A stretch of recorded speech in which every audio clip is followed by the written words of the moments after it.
Mm. Welcome back, College Baseball Central fans. We got another special edition of our head coach series interviews. This one's going through Truck Stop Baseball Podcast, covering all your Big 10 and Big 12 baseball needs this year. We have the head coach from the Ohio State, Justin Haire. How are we doing this morning, Coach? I'm doing great, man. How are you? Oh, it's a beautiful day here. I mean, I live up in the mountains here in Oregon, and it was supposed to be cold, and it was 55 yesterday. I went out and hit a few balls. It was nice. It That's feels like perfect, man. spring already, We'll man. take 50. We'll take 55 in January, man. Sign me up. Yeah, it's supposed to be low 20s here. I mean, the mountains around me got record snow, but I'm good. I'm good here. Love it. So, getting into that, what's the toughest part? Now we're waiting another 29 days till opening day here, February 14th. What's that hardest thing between, fall ball ending and getting to the start of the season here? Yeah, I mean, I think for us the hardest part is not even right now. Like right now is the fun part, right? Like right now it's like our spring training. And we're trying to get our guys ready, and we're, where we are in Columbus. Of course, we move into town and we've got, record weather. Like record winter weather. So, we're trying to get creative and take advantage of the opportunities we have here. So this time is great. Like it's going to be here soon enough. There ain't no reason to rush it anymore. The most challenging part is really between Thanksgiving and New Year's, when we don't see our guys. When our guys, we're done. We can't work with them. They're in finals. They take care of their classes and then they're gone.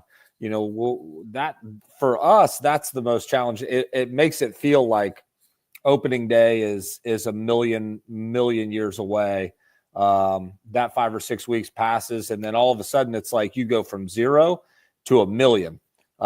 And you got to be ready to hit the accelerator and get going. So that's for me, and for our staff, I think that's the most challenging time when it comes to getting ready for opening day. Absolutely. I mean, you go from, hey, enjoy your break to, all right, we're 100% going right now. We got to get going. We got 4 weeks till we start this thing up. And it's tough, too, because like I said, you send those guys off. They got to stay in shape. They got to do their stuff. They got to take accountability.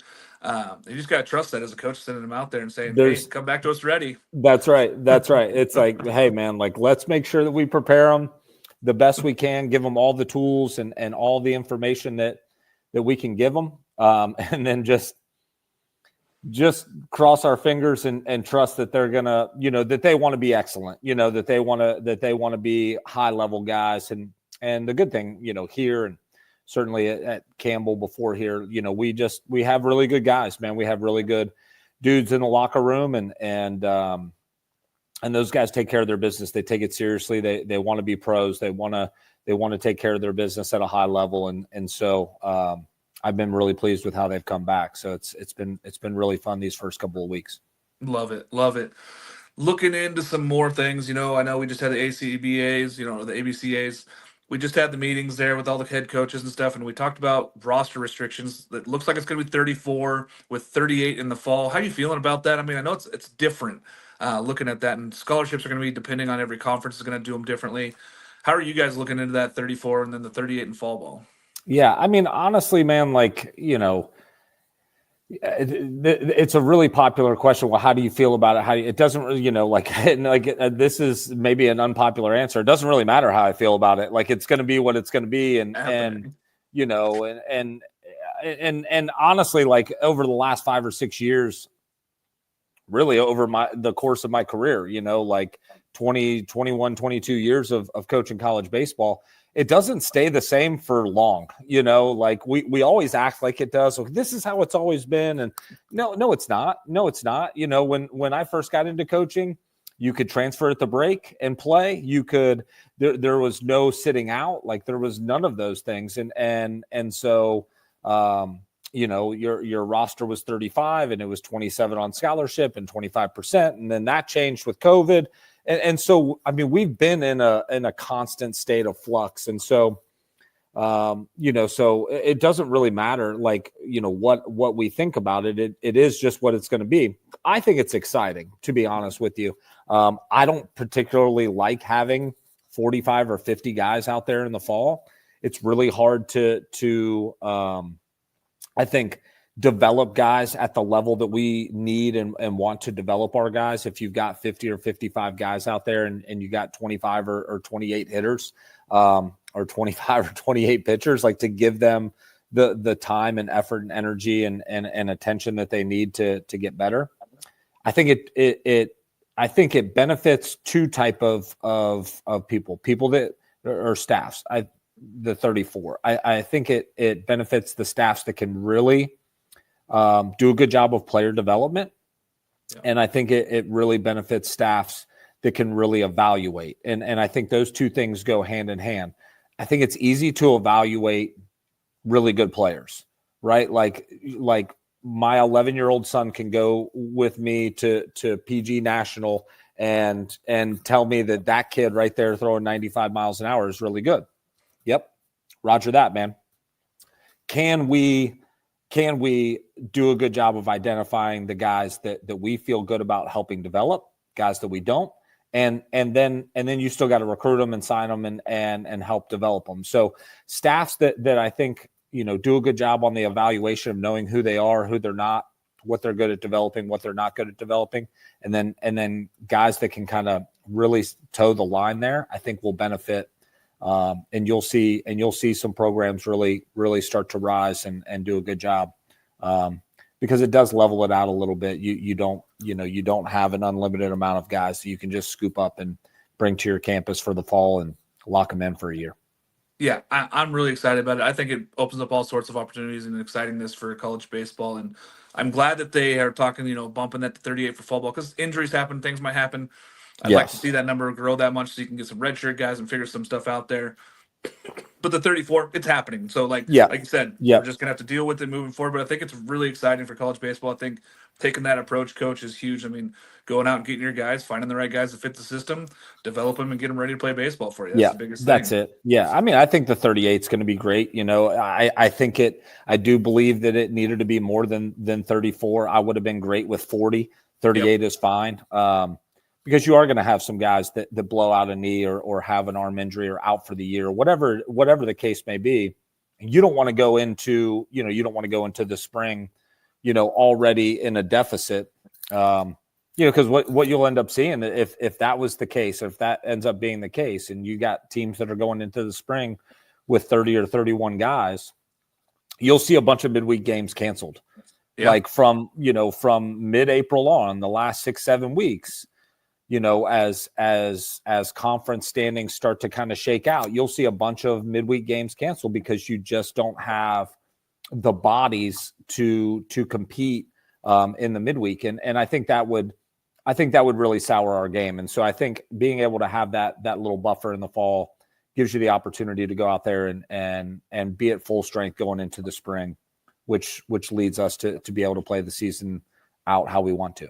Absolutely. I was a big proponent of 40. I was pushing for 40 this whole offseason, saying, hey, have 6 redshirt guys or 6 injury reserve guys that something happens, That's we're right. okay still. We're still set at 34. Because otherwise, like you said, they're going to cancel games because they're not going to burn arms, or they're going to be throwing like outfielders that have never pitched before. They're going to throw them on the – I mean, you're going to see all sorts of guys out there because, there's especially if any team has arm injuries, it's just too tough. Yeah. Coach, been here doing this college baseball for a while. Who do you view as a mentor? Who's somebody you like to emulate your coaching style around? Yeah, I mean, man, that's a tough one. I've been fortunate. I've been fortunate. I worked for a guy named Scott Norwood when I first got into coaching, and he's the AD at Ranger Junior College now. And so I got to learn a lot from him. I worked for Greg Goff for 7 years. Who's the head coach at Purdue now, and been a couple of different places. I work with great people. Jake Wells, who's at Louisiana Tech now, Rick McCarty, who's the head coach at Abilene Christian, is probably my closest friend in college baseball. And so I've been extremely fortunate to work with all those people and take different pieces from them. Other great coaches that from other sports, that we've worked close with. And so just trying to take like little pieces of each one of those guys. Chris Marks, who's the head coach at Campbell now, like it was with me for 5 years, like just taking little pieces, I think, of each one of those guys and trying to mold it into my personality. And I think for me, that's been the biggest thing, right? Like is just really trying to figure out who I am as a head coach, and going into year 11, like you feel like you're trying to search and find that every year. But being fortunate to have been around so many of those guys, Coach Goff, Coach Norwood, especially, in the college baseball ranks. I played for a guy named Gary Vaught at University of Indianapolis, had 900 wins. Danny Schmitz at Bowling Green State University had over 700 wins. And so, like, I've just been around like really high level winners. And so that's, I don't know if I emulate any one of them. I think that there's probably little pieces of each one of those guys in who I am and the way that I coach, and just really, really fortunate to have been around so many good people. Yeah, and it's a good approach. I mean, you just emulate a little bit of little guys, take a little bit here, stay really fluid, and just keep moving on with the game. And like you said, things changes so fast in this game that you got to be able to be flexible and be ready to go. So there is no doubt. Like when I first became a head coach, I thought, well, I was following Coach Goff at Campbell, and we had just went 3 straight years of 40+ wins in 2012, 13, and 14. Just went to a regional in 14, first one in 26 years or something like that. And I was like, well, I'm just going to be like him, man. Like I'm just going to try to coach just like him. Obviously it works. Obviously, like we got this thing rolling.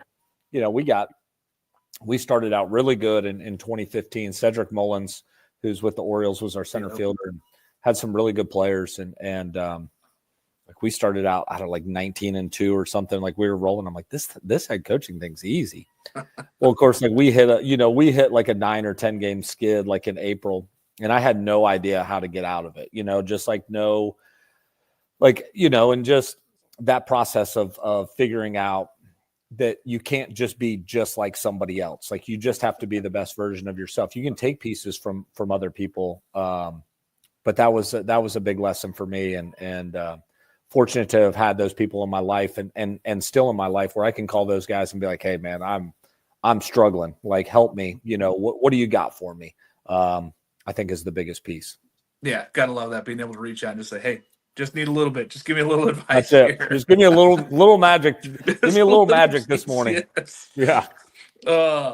Coach, this next question is brought to us by our partners, Chinook Seedery, best seeds on the planet, also presenting sponsor now of the Golden Spikes Award. Coach, what other Big Ten head coach would you take a road trip with? And what is your guys' go-to gas station or truck stop snack for the road? Well, Coach, if I don't say Coach Goff, he's going to call me and yell at me. So we might put him in the backseat. I would probably, try to get Coach Stankiewicz from USC, really just so I can pick his brain, or Coach Savage. I mean, those guys have had so many unbelievable experiences. Obviously they're new to the conference just like me. So maybe I can, maybe we can chat up, some of that, but yeah, man, like there's just so many good coaches and good people in this league, but I would love to have a chance. I've been around Coach Stank a little bit in some other areas, and man, he's a really good thinker, really good mind, and so I'd love to be on a cross country road trip with him. I feel like I'd learn a ton. Truck stop snack, man. I'm probably gonna go like in my recruiting days when I was a recruiting guy. It would have been a Diet Coke. Probably a large fountain Diet Coke, a bag of Ruffles, sour cream and cheddar chips, and probably I love like some like sweet tarts or like Now and Later lemon heads. Like I'm a like a sweet candy guy, like not chocolate, kind of the hard candy type, Jolly Rancher, something along those lines is probably what I'm going with. Love it.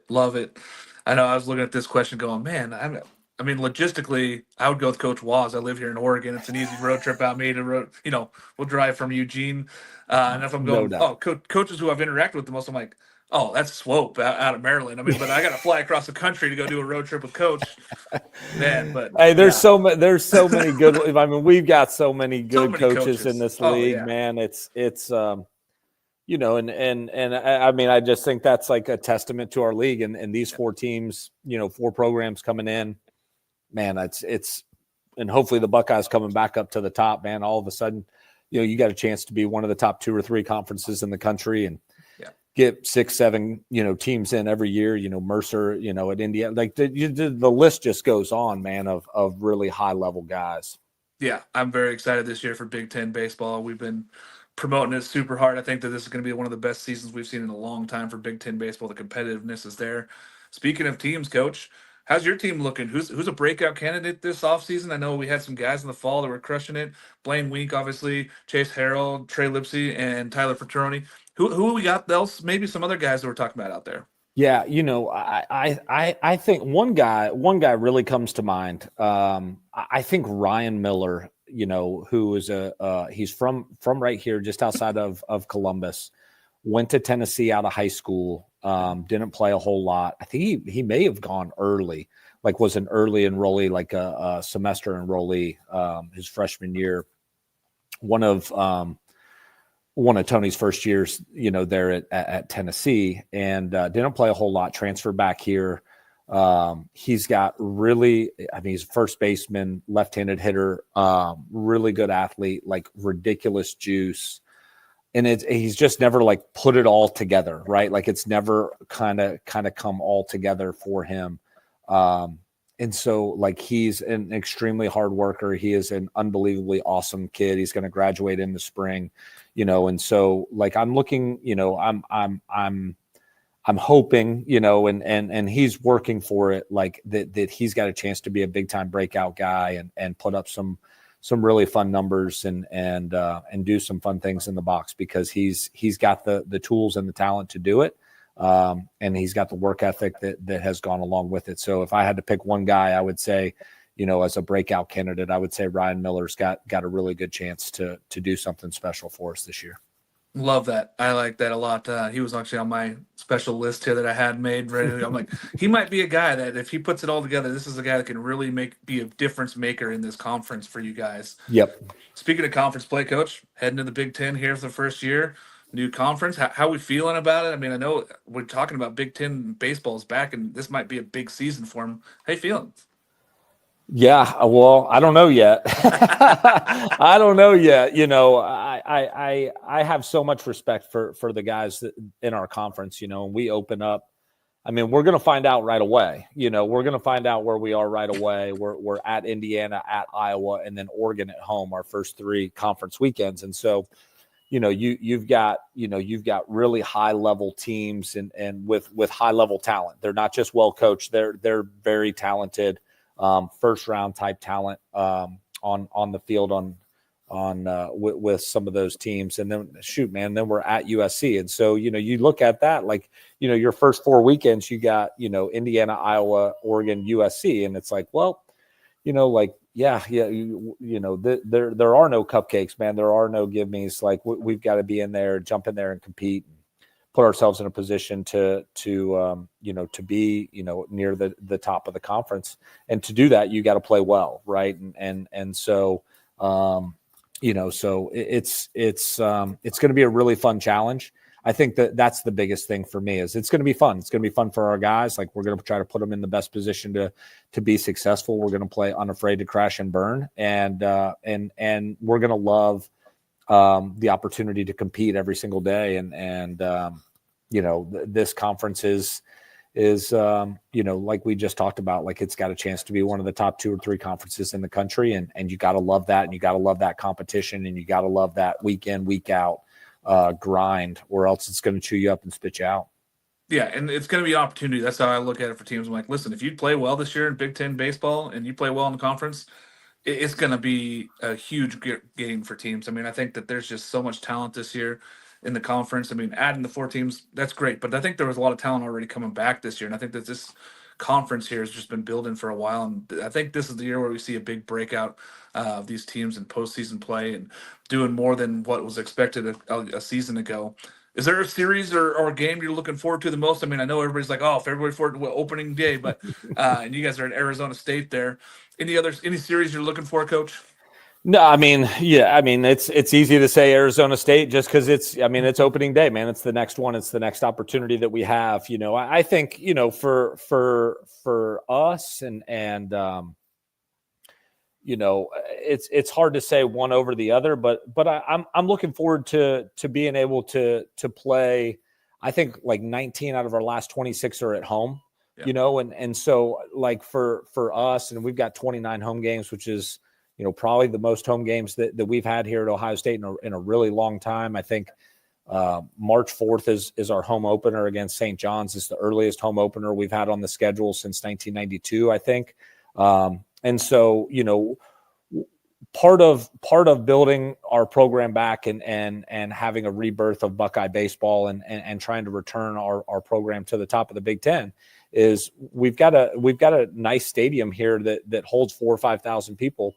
And so being able to put on a show and put a quality product on the field for those people and get those butts back in the seats, is really exciting for me and for our staff. And so, I don't know if there's one game or one series that we're circling, but I think for me, like the opportunity to be able to put together a product that those people can be proud of and come out and support us and really start to push Ohio State baseball back to where we want it to be and where it's been in the past and where we feel like it can get to in the future.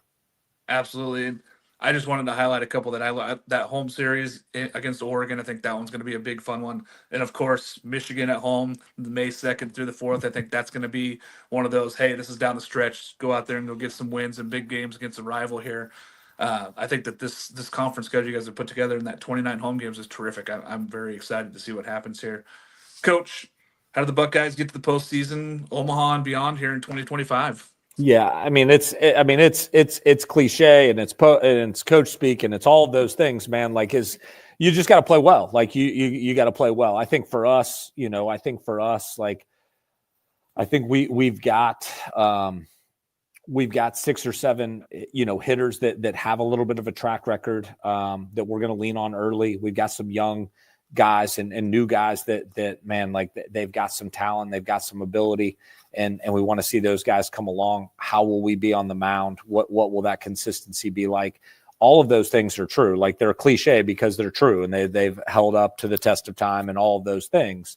I think for us is to understand that the season, the 90 days of the season isn't won or lost in the first 9 games or the first 10 games.